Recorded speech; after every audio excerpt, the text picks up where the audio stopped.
नमस्कार साथियों, स्वागत है आपका अपने YouTube चैनल राम स्टडी 24 पर। तो साथियों, आज हम सामाजिक एवं धार्मिक सुधार आंदोलन लेकर आए हैं और ये आपकी परीक्षा की दृष्टि से बहुत ही इम्पोर्टेंट है। आपको ये बार बार हर परीक्षा में पूछे जाते हैं, तो आपको ये समाज, उनके संस्थापक और स्थापना और उनके उद्देश्य जरूर याद होने चाहिए। ये बहुत ही इम्पोर्टेंट है। तो चलिए आप सभी को इनके बारे में हम बताते हैं। तो वीडियो बने रहिए। अगर वीडियो पसंद आए तो लाइक करना, चैनल को सब्सक्राइब और वीडियो को शेयर अवश्य करना। तो चलिए शुरू करते हैं। देखिए, इधर है हमारे समाज, तो यहाँ पर है संस्थापक, इधर है स्थापना और इसके बाद है उस समाज का उद्देश्य क्या था। ठीक है, तो देखिए पहला अपना समाज है ब्रह्म समाज। तो ब्रह्म समाज एक ऐसी समाज है जिसको राजा राममोहन राय ने, ठीक है, स्थापित किया था। यानी इसके संस्थापक जो है राजा राममोहन राय है ना। और इसको 1828 ईस्वी में राजा राममोहन राय के द्वारा, ठीक है, स्थापित किया था। इसका उद्देश्य क्या था? तो इसका उद्देश्य बहुत ही इंपॉर्टेंट होता है, हिंदू समाज में व्याप्त बुराइयों को समाप्त करना। जैसे हिंदू समाज में बहुत सारी बुराइयां होती हैं, जैसे बाल विवाह और जातियां, बहुत सारी ऐसी ऐसी बुराइयां होती हैं। उन सभी बुराइयों को समाप्त करने का इसका उद्देश्य था। तो चलिए ये अपना क्लियर हुआ और आगे पढ़ते हैं हम आर्य समाज। तो ये आर्य समाज क्या होता है? आर्य होते हैं ऊंचे लोग, ऊंचे लोगों की समाज। ठीक है, ये स्वामी दयानंद सरस्वती के द्वारा स्थापित की गई थी। आपने देखा होगा अभी भी लोग आर्य समाजों की समाज में जाते हैं। जैसे आपके यहाँ सत्संग वगैरह होते हैं इधर उधर, इसी तरह से आर्य समाज के भी सत्संग होते हैं, तो उनमें जाते हैं आर्य समाज के लोग जो ऊंची ऊंची जाति के होते हैं। तो इसकी स्थापना 1875 ईस्वी में हुई थी और ये इसीलिए इम्पोर्टेंट है क्योंकि स्वामी दयानंद सरस्वती जी ने कहा था उस समय कि हमारे जो वेद हैं उनमें पूरा पूरा ज्ञान भरा हुआ है, उनकी तरफ लौटना चाहिए। तो इसमें वैदिक धर्म को पुनः स्थापित करने के बारे में बताया था। ठीक है, और ये वेदों की ओर लौटो, ये नारा भी दिया था। ठीक है, स्वामी हमारे दयानंद सरस्वती जी ने 1875 में, समझे ना। तो ये 1875 की है आर्य समाज। आगे आते हम, बहुत ही इंपॉर्टेंट हमने ये यहाँ पर ली है, हर परीक्षा में बार बार पूछी जाती है, तो आपको ये याद होनी चाहिए। ठीक है, अब देखिए ट्रिक से भी बताएंगे हम आपको, लेकिन पहले पहले इनको पढ़ लेते हैं। ठीक है, देखिए रामकिशन मिशन, ये एक समाज है, इसकी स्थापना की थी स्वामी विवेकानंद। ठीक है, ये स्वामी विवेकानंद जी ने की थी। अच्छा, स्वामी विवेकानंद किसके शिष्य थे? ये रामकृष्ण परमहंस के शिष्य थे। तो उन्होंने अपने गुरु के नाम पर इस समाज का नाम रख दिया रामकिशन मिशन। समझ में आया? तो चलिए अब देखिए इसकी स्थापना इन्होंने की थी 1897 ईस्वी में। ठीक है, 1897 ईस्वी में इसकी स्थापना की थी। इसका उद्देश्य था भारतीय संस्कृति से अवगत कराना। जैसे हमारे यहाँ पर किसकी मतलब किसका राज चल रहा था? अंग्रेजों का। तो अंग्रेजों के शासन काल में और उससे पहले हमारे यहाँ मुगल काल का शासन चल रहा था। तो इस धीरे धीरे करके भारतीय संस्कृति को लोग भूलते जा रहे थे। ठीक है, अंग्रेजों के आने से और मुगलों के आने से। तो उन्होंने इसीलिए इस समाज की स्थापना करी थी, जिसलिए भारतीय संस्कृति से लोग फिर से अवगत हो सके। ठीक है ना। तो ये बहुत ही इंपॉर्टेंट है। 1897 ईस्वी रामकृष्ण परमहंस, यानी उनके जो गुरु थे उन्हीं के नाम पर इनका नाम रख दिया रामकृष्ण मिशन। आइए अगले को हम पढ़ते हैं। अगला है थियोसोफिकल सोसाइटी। ठीक है, सोसाइटी भी समाज से कहते हैं, इंग्लिश का शब्द है सोसाइटी। जो भी समाज होता है उसी का नाम होता है, ठीक है, सोसाइटी।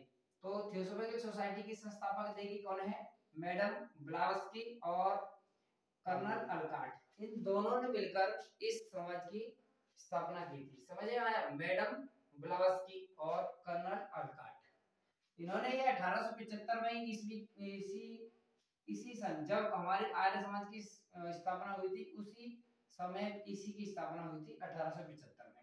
अच्छा, इसका उद्देश्य क्या था? जो हिंदुत्व है, ठीक है, और जरथुस्त्र और उसके बाद बौद्ध मत, जो बौद्ध धर्म होते हैं, हिंदू धर्म होते हैं, जरथुस्त्र होते हैं, उनके प्राचीन धर्मों को पुनः स्थापित करना था। ठीक है, जो प्राचीन, जो पुराने पुराने धर्म हैं जो अब लुप्त हो चुके हैं, उनको फिर से, ठीक है, स्थापित करने का इनका उद्देश्य था। तो ये भी उद्देश्य क्लियर होगा। आइए अगले पांचवें नंबर के अपने इस पर चलते हैं समाज पर। तो 5वां नंबर का बहुत ही इंपॉर्टेंट है, ये आपको याद करना है और हर परीक्षा में ये क्या सभी ये आते हैं, लेकिन ये बहुत ज्यादा इंपॉर्टेंट है, प्रार्थना समाज। तो प्रार्थना समाज के संस्थापक है हमारे आत्माराम पांडुरंगा, पांडुरंग, ठीक है, आत्माराम पांडुरंग इसके संस्थापक हैं। और इसकी स्थापना इन्होंने करी थी 1867 ईस्वी में, ठीक है ना, 1867 ईस्वी में। इसका उद्देश्य क्या था, जाति प्रथा का अंत, जो हमारे समाज में जातियां हैं तो उनका अंत करना, क्योंकि ये जाति बहुत एक बुरी प्रथा है, तो उसको अंत करने का इन्होंने इसमें सोचा था।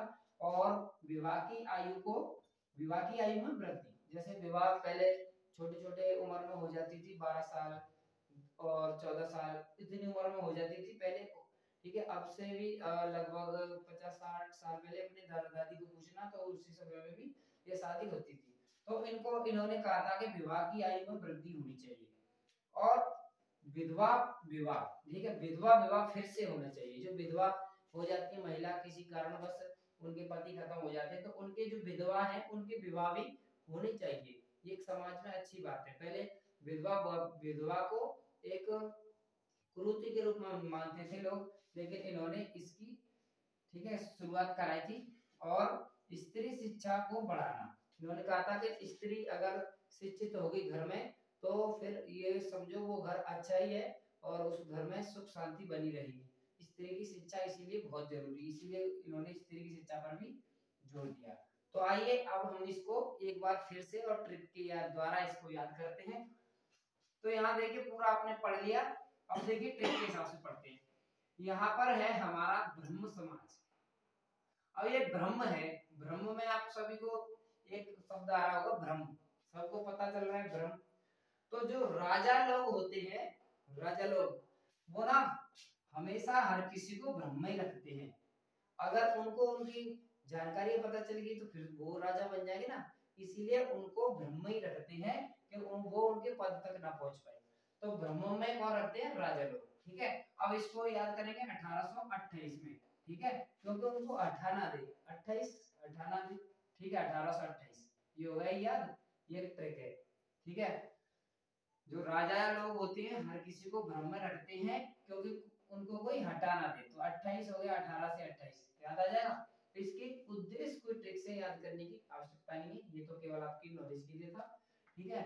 आइए दूसरा ये ट्रिक से देखते हैं आर्य समाज। और आर्य समाज में स्वामी विवेकानंद, आर्य का मतलब होता है ऊंचे लोग, और स्वामी जी होते ना हमारे स्वामी, स्वामी महाराज, परमानंद महाराज, ये ऊंचे ऊंचे लोग होते हैं।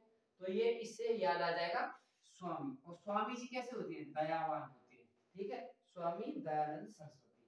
तो आर्य समाज से आ जाएगा स्वामी दयानंद सरस्वती, समझ में।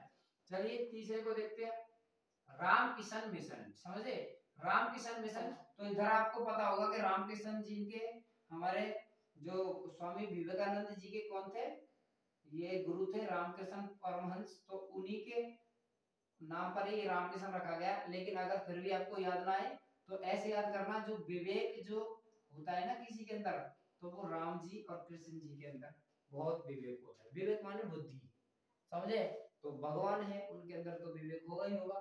तो इस तरह से याद कर सकते हैं। राम किशन मिशन अगर आ जाए तो विवेक आपको ध्यान आना चाहिए, आ जाएगा ना 1857, और वो किसी को सताते नहीं है, ये भी याद आ जाएगा, ठीक है ना, आ जाएगा ना। तो राम और कृष्ण किसी को सताते नहीं है, तो 97। यहाँ पर हमने ये सन को याद नहीं कराया था, तो यहाँ पर देखिए ये आर्य और स्वामी जी और उनके अंदर दया होती है, ठीक है, क्योंकि देखिए यहाँ 1875, इसको 1800 को याद मत करो, केवल 75, ठीक है। और दया से भी हर किसी को पहचान लेती है, 75 यानी 75, अगर उनके अंदर दया होगी तो आराम से पहचान लेंगे। और ये राम जी किसी को सताते नहीं, तो 97 हो गया ना याद। अब देखिए थियोसॉफिकल सोसाइटी। अब ये थियोसॉफिकल सोसाइटी के लिए आपको इस तरह से याद करना होगा, इसमें मैडम ब्लावस्की और कर्नल अलकाट, ये दोनों का नाम पूछा जाता है बार बार, कभी मैडम ब्लावस्की आ जाता है, कभी कर्नल अलकाट। अच्छा इस तरह से भी आता है क्वेश्चन कि थियोसॉफिकल सोसाइटी की स्थापना मैडम ब्लावस्की एवं किसके सहयोग से हुई थी, तो ये दोनों का नाम दे देगा, इसका नाम भी इसका नाम, और इनका नाम नहीं देगा। तो इनको आपको ध्यान रखना है। तो देखिए ब्लावस्की, तो यहाँ पर आपको ब्लास्ट, आपको ध्यान आ रहा है ब्लास्ट, और यहाँ पर कर्नल। तो जो फौज की कर्नल है ना वो ब्लास्ट, यानी हमेशा बम जो होती है उनके आसपास रहते हैं, उनका ब्लास्ट होता है। तो कर्नल और ब्लास्ट, तो ये तो आपको याद हो गए दोनों, इनको तो भूलेंगे नहीं। और देखिए थियोसोफिकल, अब थियोसोफिकल से मतलब है थियो से आपको ध्यान आ रहा है वो मतलब थके हुए, ठीक है, इस तरह से याद आ रहा होगा थके हुए।